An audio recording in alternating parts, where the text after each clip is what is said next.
ಇನ್ನು ಮುಂದೆ ಭೇಟಿಗೆ ಇಲ್ಲ ಒಂದೇ ಒಂದು ಕಾರಣ, ಮಾತು ಬಂದು ಮೂಕನೆ ಆಗಿ ಹೋದೆ ಯಾಕೆ ಈ ದಿನ.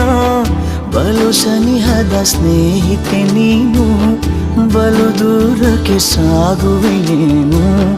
ನೀನಿರದಿರೆ ಬದುಕುವೆನೇನು, ನಾನು ಕಾಣೆನು.